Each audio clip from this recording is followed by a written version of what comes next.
இல்லை இன்னைக்கு கூட நீங்கள் எல்லாம் பத்திரிகையாளர்கள் ஏர்போர்ட்டில் கேட்குற பொழுது அவர் எதுவும் எடப்பாடி பழனிசாமி குறித்து பதிலளிக்க மறுத்திருக்கிறார். அப்போ அவர் இன்னும் திருப்தி அடையலை என்பதைத்தானே காட்டுது. அவர் நிர்வாகி பட்டியலுக்கு வெளியே இருந்ததுல அவரோட பெயர் இடம் பெறல. அவர் வந்து ஒரு எம்ஜிஆர் காலத்தில் நீங்களெல்லாம் பயணிச்ச காலத்துலேருந்து அவர் நீங்கள் பார்த்துக்கூடிய நபர் திடீர்னு ஓரங்கட்ட போடுறாரா ஒரு கேள்வி. தைரியம் இருந்தால் எடப்பாடி பழனிசாமி செங்கோட்டையனை நீக்கி பார்க்கட்டும். அதாவது இப்படி ஓரங்கட்டப்படுவது இப்படியே ஒவ்வொருத்தரா, அதாவது ஒரு கட்சியில் ஒரு தலைவர் புதிதாக பொறுப்பெடுக்கிற பொழுது பார்த்தீங்கன்னா 3 விதங்கள் நடக்கும். ஒன்று, இருக்கிற கட்சிக்காரங்களை அரவணைத்து ஒருமுகப்படுத்தி அதிகமாக அவர்களை உற்சாகப்படுத்தி வெற்றி வாய்ப்பை அதிகப்படுத்துவாங்க. இரண்டாவது, பொதுமக்கள் அந்த தலைவரை ஏற்றுக்கொண்டு வாக்களிப்பாங்க. மூன்றாவது, புதிதாக வருகிற அந்த வாக்காளர்கள் அந்த தலைவரை ஏற்றுக்கொண்டு வாக்களிப்பாங்க. பல பேர் எனக்கு தெரிஞ்சு சமீபத்தில் கூட ஈரோட்டிலிருந்து சில பேர் என்னை சந்தித்தாங்க. அதுவும் குறிப்பாக பெண்கள்.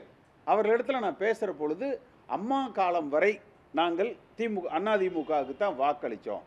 ஆனால் எடப்பாடி பழனிசாமி இந்த இயக்கத்தை ஒன்றுபடுத்த தவறுகிறார், சுயநலப்போக்கோடு நடந்து கொள்கிறார். அதனால் அவருக்கு வாக்களிப்பதற்கு எங்களுக்கு அவ்வளவு அம்மா காலத்தை போல எங்களுக்கு அது உற்சாகமாக இல்லை என்கிற கருத்தை தான் சொல்கிறாங்க. அதே போல் புதிதாக வந்திருக்கிற வாக்காளர்களும் அதே கருத்தில் தான் இருக்கிறாங்க. எல்லோரும் என்ன எதிர்பார்க்கிறாங்க? இந்த இயக்கம் ஒருங்கிணைக்கப்பட வேண்டும், ஒற்றுமைப்படுத்தப்பட வேண்டும். உலகத்துக்கே தெரியுது, ஒரு ஆளுக்கு மட்டும் அது புரிய மாட்டேங்குது, தெரிய மாட்டேங்குது. இல்லை அது தெரிஞ்சாலும் கூட மீண்டும் திமுகவே ஆட்சிக்கு வர வேண்டும் என்று இவர் ஏதேனும் மறைமுக ஒரு ஒத்துழைப்பு கொடுக்கிறாரோ என்று தான் அதிமுக கட்சியில் இருக்கிற அடிமட்ட தொண்டர்களே பேசுகிறாங்க.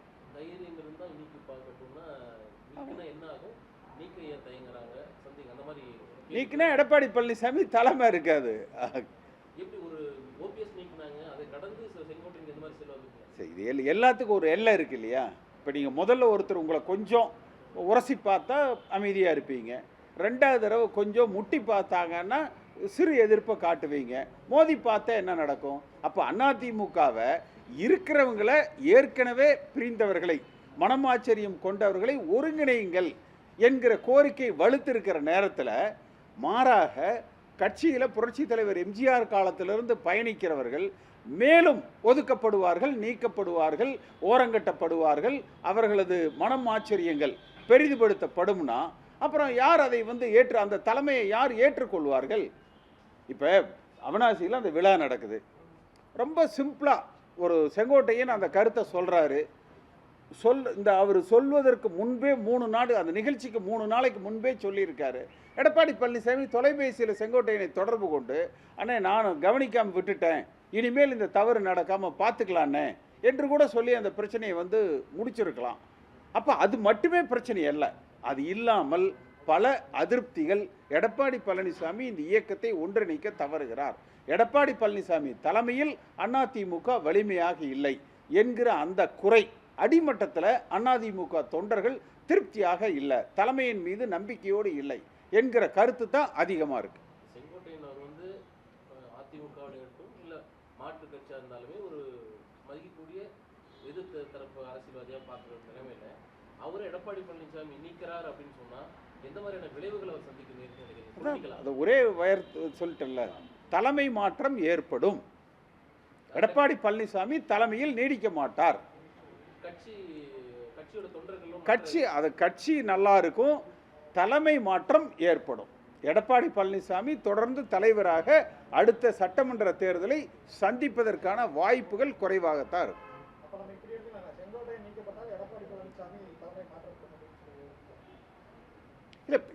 இந்த அதிருப்திகள் இப்போ செங்கோட்டையன் ஒருவர் ஆரம்பித்திருக்கிறார், இன்னும் தொடர்ச்சியாக பலர் வருவாங்க. எல்லாத்த விட இன்னும் அதை யாரும் நீங்கள் கவனிச்சிங்களான்னு தெரியல, இன்றைக்கு சென்னை உயர்நீதிமன்றத்தால் ஒரு தீர்ப்பு கொடுக்கப்பட்டிருக்குது.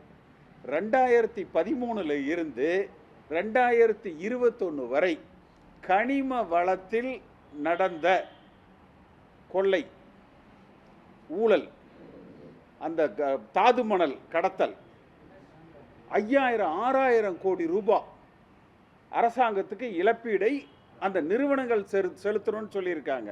அது மட்டுமல்ல, இதற்கு உடந்தையாக இருந்த கீழ்நிலை அதிகாரிகள் மட்டுமல்ல, அமைச்சர்கள், அரசாங்கத்தின் உயர் பொறுப்பு வகித்த அரசியல்வாதிகள் மீது நடவடிக்கை எடுக்க வேண்டும். சிபிஐ டைரக்டர், சிபிஐயினுடைய டைரக்டர் அவரது நேரடி மேற்பார்வையில் இதை புலனாய்வு செய்ய வேண்டும். என்ஃபோர்ஸ்மெண்ட் டைரக்டரேட் இதன் தொடர்ச்சியாக நடவடிக்கைகள் எடுக்க வேண்டும். கஸ்டம்ஸ் அண்ட் எக்ஸைஸ் அந்த துறை இதில் நடவடிக்கை எடுக்க வேண்டும். வருமான வரித்துறை நடவடிக்கை எடுக்க வேண்டும் என்று சென்னை உயர்நீதிமன்றம் இன்றைக்கு உத்தரவிட்டிருக்கிறார்கள்.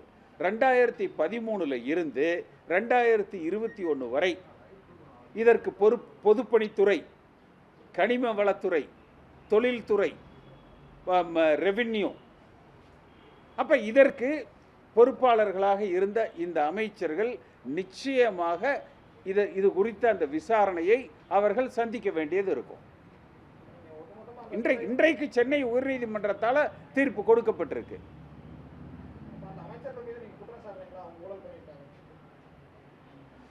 எது இல்லை, அமைச்சர்கள் பேர் சொல்லலை. ஆனால் அவங்க என்ன சொல்லியிருக்காங்க, கீழ்மட்ட அதிகாரிகள் மட்டுமல்ல, மேல்மட்டத்தில், அதாவது வழக்கறிஞர் திரு சுரேஷ் அவர் தான் இதில் அமிக்கஸ் கூரியா அவர் ஆஜராகிருக்கிறாரு. 5 அறிக்கைகள் இடைப்பட்ட காலங்களில் கொடுத்திருக்கிறாரு. 16 லட்சம் டன் அந்த தாது மணல் ஸ்டாக், அது இருந்த ஸ்டாக் கொள்ளையடிக்கப்பட்டிருக்கு.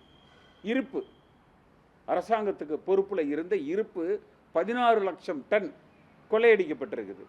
அடுத்து இதுபோல் மேற்கொண்டு அந்த தாது மணல் எடுக்கக்கூடாது என்கிற அந்த தடை ஆணைக்கு பிறகு 6 லட்சம் டன் புதிதாக ஸ்டாக் உள்ளே வந்திருக்குது.